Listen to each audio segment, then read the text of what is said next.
14তম দিন। ট্রাম্প সাহেব বলেছিলেন যে 15তম অল্প কয়েকদিনের ভিতরেই 15তম 1 সপ্তাহের মধ্যেই যুদ্ধটা শেষ হয়ে যাবে। সেটা হয়নি এবং যা দেখা যাচ্ছে যুদ্ধটা দীর্ঘস্থায়ী হবে এবং আমেরিকা কিন্তু অ্যাকচুয়ালি এইটাকে গ্রাউন্ড ইনভেশন এর দিকে যাচ্ছে। তারা ইতিমধ্যে ওকিনাওয়া থেকে, জাপানের ওকিনাওয়া থেকে ৫,০০০ মেরিন সৈন্য পাঠাচ্ছে এবং অ্যাম্ফিবিয়াস ক্যাপাবিলিটিস সেই ট্যাঙ্কগুলি অ্যাম্ফিবিয়াস ট্যাঙ্ক আরকি। সেসব সহ তারা পাঠাচ্ছে। খড়গ আইল্যান্ড তারা সম্ভবত দখল করে নিবে এবং তাদের এখন আপ্রাণ চেষ্টা হচ্ছে যে হরমুজ প্রণালীকে ডিমাইনিং করা। অলরেডি আ ইরান ওইখানে প্রচুর মাইন লে করে ফেলছে, মাইন পেতে ফেলেছে। কারণ ইরান মাইন তারা সাবমেরিন দিয়ে ই করতে পারে, জাহাজ দিয়ে করতে পারে, ছোট জাহাজ এমনকি ফিশিং ভেসেল দ্বারাও তারা মাইন করতে পারে আরকি, মাইন লে করতে পারে এবং করছেও। এবং এখানে কারেন্ট সার্কুলার কারেন্ট যার ফলে মাইন এক জায়গা থেকে আরেক জায়গায় চলে যায়। It is very difficult to make this strait safe again. যার ফলে তারা ইরানের এখন স্ট্র্যাটেজি হচ্ছে যে তেলের বাজারে ব্যাপক একটা দরের ই করবে, আপওয়ার্ড ট্রেন্ড দেখা যাচ্ছে। আপনার তেল অলরেডি $100 চলে গেছে। আপনার এই কি বলে প্রতি ব্যারেল $100 উপরে চলে গেছে। এখানে একটা ইন্টারেস্টিং জিনিস হলো যে এইখান থেকে এই হরমুজ প্রণালী থেকে কিন্তু কোনো তেল আমেরিকাতে যায় না। আমেরিকার এখন তেল বেশি তার ইম্পোর্ট করতে হয় না। হয়তো টোটাল চাহিদার 3-4% তারা কানাডা থেকে পায়। এই সমস্যা হচ্ছে বাংলাদেশ, ইন্ডিয়া, জাপান, কোরিয়া, এদের, চায়না, এদের তেল এদিক থেকেই যায়। হরমুজ প্রণালী দিয়ে যেতে হয়। বা সারা টোটাল যে গ্লোবাল যে ডিমান্ড তেলের, অয়েল এবং গ্যাসের যে ডিমান্ড তার 20% এখান থেকেই যায়। এখন এখানে প্রতিদিন ১০০, ১৫০, ২০০ মতো জাহাজ যেত। এখন ২টা-৩টে জাহাজও যায় না। প্র্যাকটিক্যালি এই হরমুজ প্রণালী বন্ধ হয়ে গেছে। এই হরমুজ প্রণালী বন্ধ হয়ে 20% যে গ্যাপ, এই গ্যাপ পূরণ করার জন্য আপ্রাণ চেষ্টা চালাচ্ছে। ইউরোপিয়ান ইউনিয়ন তাদের যে স্ট্র্যাটেজিক রিজার্ভ ছিল সেটাও ছেড়ে দিচ্ছে। ইন্টারন্যাশনাল এনার্জি আছে যে অ্যাসোসিয়েশন একটা আছে, তারও সেখানে প্রায় ৪০ কোটি ব্যারেল তেল তারা ছাড়তেছে। কিন্তু it is nothing but a drop in the bucket. এই হচ্ছে সমস্যা।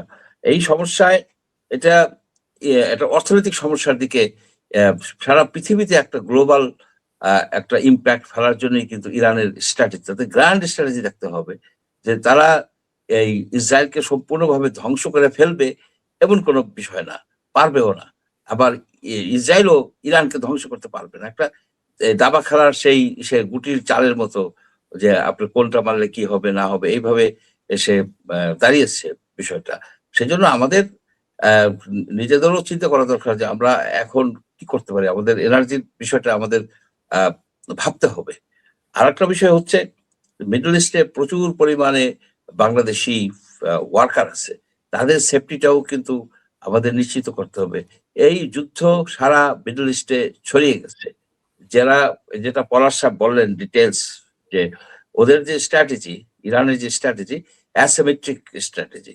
তারা এই তারা ওই বিমানের প্লেনের সাথে প্লেনের ফাইটে তারা যায় নাই।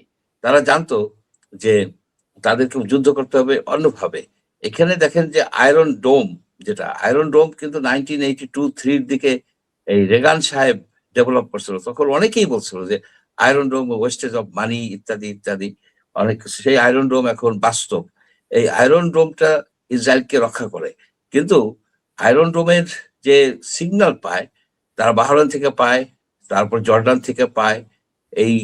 এইসব জায়গা থেকে পথে তেল আবিব পর্যন্ত পথে প্রায় ৩টা তাদের যে রাডার, সে রাডার ধ্বংস করে দিছে।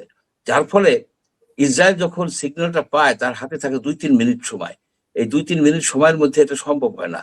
তাছাড়া যে ব্যালিস্টিক মিসাইল তারা এই ইরান তৈরি করছে, ফাত্তা-1, ফাত্তা-2, এগুলি 16 ম্যাক, অর্থাৎ আপনার শব্দের গতি ১৬ গুণ বেশি। এর সাথে আবার ক্লাস্টার বম আছে। অর্থাৎ একদম কাছে যায়া ওই একটাই ২০-২৫ টা বম হয়ে মানে টুকরা, টুকরা হয়ে ছড়ায় যায়। এটা প্র্যাকটিক্যালি এগুলো ডিফেন্সলেস। ইসরায়েল ইজ ডিফেন্সলেস এই ফাত্তা টুর কাছে। তার মানে ইরানও এই ফাত্তা টু হঠাৎ হঠাৎ মারতেছে না, এবং মারেও নাই। ফাত্তা 1 to 1 মারছে, কারণ কি তারা এটা তাদের রিজার্ভে রাখছে।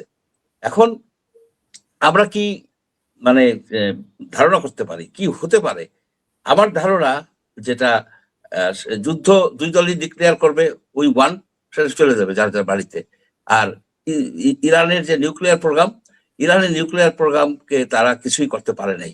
জুন মাসে যে আক্রমণ করছিল, সে জুনেও কিছু করতে পারে নাই, এবারও তারা কিছু করতে পারে নাই। তাদের হাতে শোনা যায়, এগুলি তো সিক্রেট বিষয়, যেটা ইন্টেলিজেন্স কমিউনিটি থেকে যেটা বাইর হয় বিভিন্ন সোর্সে, যে এদের প্রায় 500 কেজি এনরিচড ইউরেনিয়াম আছে। 60% এনরিচড, 90% করতে পারলে উইপন তৈরি করতে পারে। এখন যারা 60% করতে পারছে, তারা 90%ও করতে পারবে। এবং তাদের ডেলিভারি সিস্টেমের তো কোনো ঘাটতি নাই। তারা তো মানে খুবই expert in missile technology, in delivery system. এখন আপনি দেখেন যে শেষ পর্যন্ত within a year or 6 months এর ভিতরে তারা নিউক্লিয়ার পাওয়ার হয়ে যেতে পারে বলে ধারণা করা হয়। আবার অনেকে বলে যে অলরেডি তাদের নিউক্লিয়ার উইপন তারা ডেভেলপ করছে। যুদ্ধের মাঝেই একটা ভূমিকম্প হয়েছে, ওই ভূমিকম্পটা হচ্ছে অ্যাকচুয়ালি তারা টেস্ট করছে, সেই জন্য তারা যে কোনো সময় ডিক্লেয়ার করে দিতে পারবে। আরেকটা কথা বলে শেষ করি, সেটা হচ্ছে যে আমেরিকার যে টার্গেট ছিল যে ইরানের অ্যাডমিনিস্ট্রেটিভ সিস্টেমটাকে তছনছ করে দিবে, এই ডিক্যাপিটেট করে তাদের একেবারে যে টপ লিডার রাহাবার, যে প্রেসিডেন্টেরও অনেক ঊর্ধ্বে, এই আয়াতুল্লাহ খোমেনিকে এবং তার টপ জেনারেলসদেরকে হত্যা করার পরে যে ইরানের ভিতরে একটা একটা বিশৃঙ্খলা সৃষ্টি হবে, এই বিশৃঙ্খলা সৃষ্টির মাধ্যমেই তারা চাচ্ছিল যে ইরানের পতন হবে। কিন্তু এইটা হয়নি, সুশৃঙ্খল ভাবেই কিন্তু ক্ষমতা ট্রান্সফার হয়ে গেছে।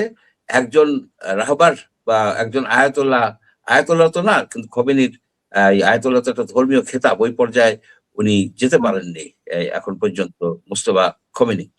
তাকে টপ লিডার হিসেবে তারা ডিক্লেয়ার করে ফেলছে, এবং he is protected, he is highly protected.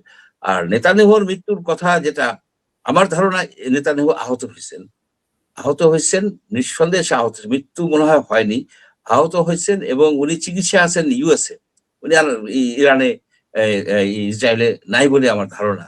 উন্নত চিকিৎসার জন্য কোনো মিলিটারি কমপ্লেক্সে হয়তো তার চিকিৎসা হচ্ছে।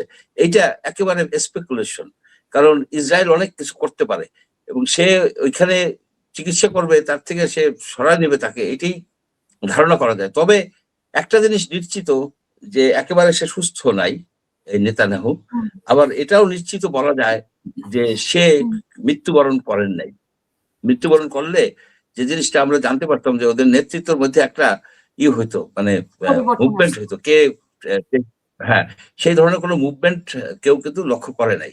সেই জন্য এই অবস্থায় আছে একটা স্টেলমেটের দিকে যাচ্ছে। বাসখা দিয়া আপনার ক্ষতি হয়ে গেল।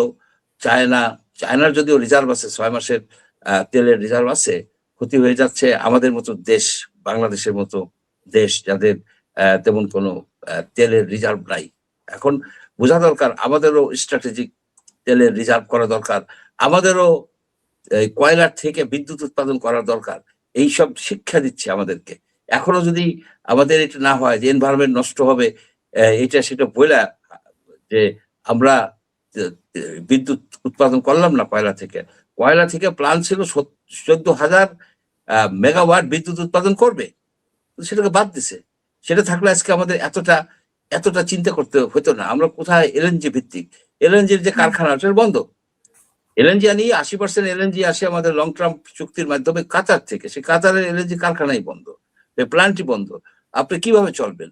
স্পট মার্কেট থেকে কিনবেন, সেটাও তো আপনার কিনতে হবে, আনতে হবে। সবকিছু মিলে এইটার থেকে একটা জিনিস শিক্ষণীয়, আমাদের ইকোনমি ফ্রাজাইল ইকোনমি, আমাদের রিজার্ভ কম, টাকা পয়সা কম, কিন্তু আমাদের চিন্তা ভাবনা করতে হবে। আমাদের শুধুমাত্র এলোমেলো ভাবে এই বসে থাকলে হবে না। Thank you.